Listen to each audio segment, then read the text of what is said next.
Long before oil shocks, before currency crises, and before borders were drawn on maps, power followed something far more basic: the flow of water. Not metaphorically, but literally. Whoever controlled water decided who could farm, who could settle, who could eat, and who would be forced to leave, submit, or die. Modern discussions often frame water conflict as a future problem tied to climate change or population growth. But that framing misses a deeper truth.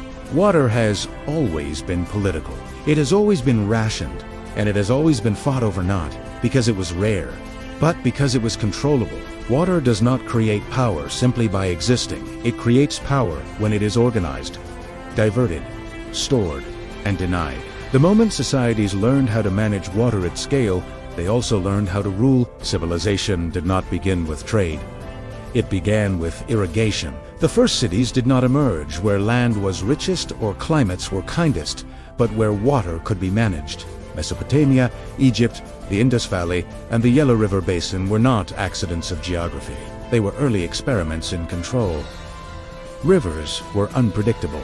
They flooded fields, destroyed crops, and left salt behind. Left unmanaged, water was as dangerous as it was life-giving. To survive, societies had to coordinate. Canals had to be dug, levees maintained, and floods anticipated. Someone had to decide when water flowed, where it went, and who was allowed access. That role became authority.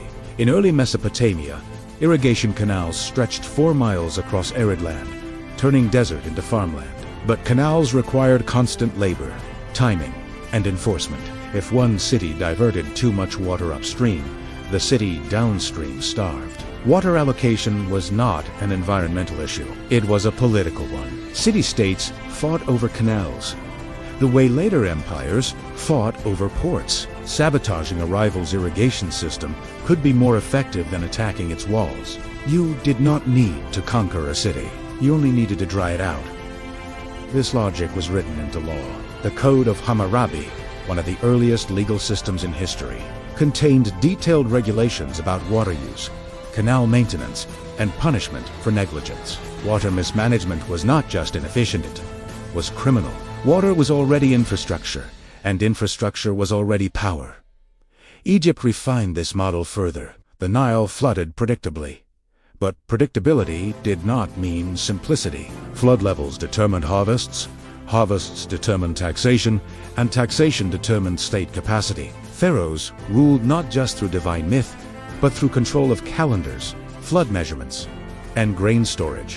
When the flood was good, the state prospered. When it failed, legitimacy cracked. This was not ideology, it was logistics. In China, massive canals, dams, and flood control systems required centralized authority and long-term planning. The bureaucracy that managed water became the backbone of imperial governance. Officials were not merely administrators. They were managers of flow, controlled the river, and you controlled the people. The Roman Empire reached a similar conclusion. Aqueducts were not built primarily for comfort, but for stability. Cities dependent on Roman water systems were tied directly to Roman authority. Water flowed downhill, but power flowed back to Rome. When water stopped flowing, cities emptied. These societies did not fight water wars because they lacked water. They fought because water systems created leverage. Scarcity was rarely absolute.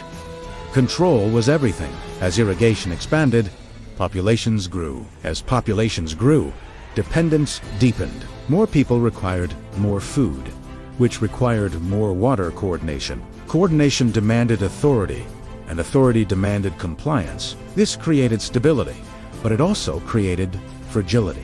Once a society reorganizes itself around centralized water systems, failure becomes catastrophic.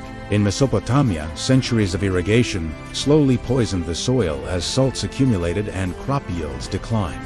Farmers shifted from wheat to barley, a quieter concession to ecological damage. Over time, the agricultural base weakened, while bureaucratic demands remained fixed. The system worked until it did not. The Maya built complex reservoirs to survive seasonal droughts. But prolonged droughts, combined with elite overreach and rigid political structures, pushed the system past its limits. When water failed, legitimacy followed. Angkor in Southeast Asia engineered one of the most sophisticated water systems in pre-modern history. Massive reservoirs, canals, and flood controls sustained a sprawling urban civilization for centuries. Yet that same complexity became a liability. Changing rainfall patterns and political instability disrupted maintenance. Floods alternated with droughts, and the city slowly emptied. Water systems do not usually collapse dramatically. They fail gradually, and then suddenly, by the time the crisis becomes visible, adaptation is already too late. This is not ancient history in a dismissive sense. It is a template.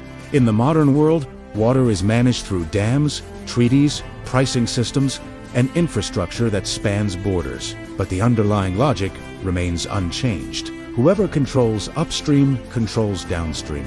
Rivers like the Nile, the Tigris, and Euphrates, the Indus, and the Mekong are not just bodies of water. They are economic arteries. When an upstream state builds a dam, it is not merely generating power, it is rewriting leverage.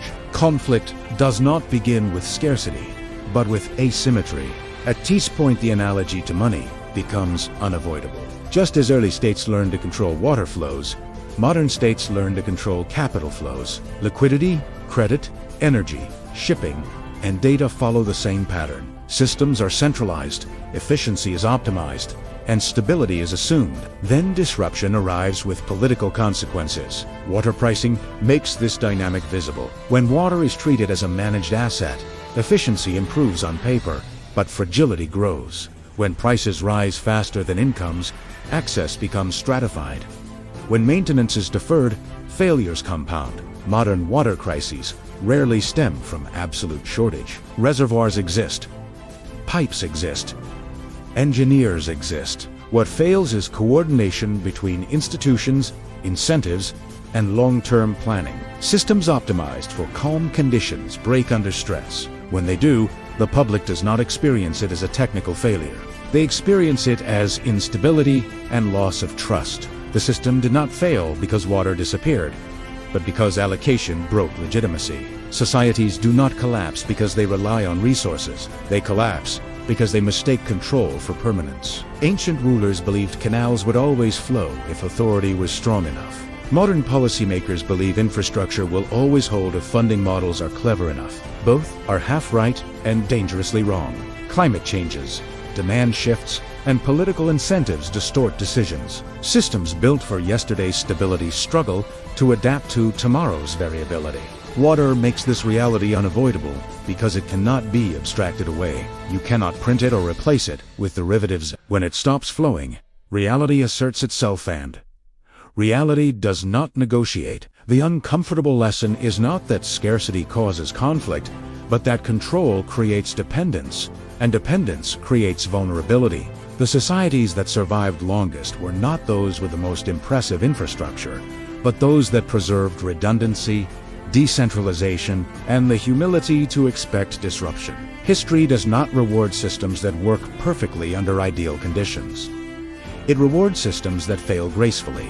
The next great conflict will not announce itself as a war over resources. It will arrive as a budget dispute, a treaty revision, a maintenance delay, or a pricing adjustment, something technical, something boring. Until it is not, if this gave you a new perspective, subscribe. History already has the answers.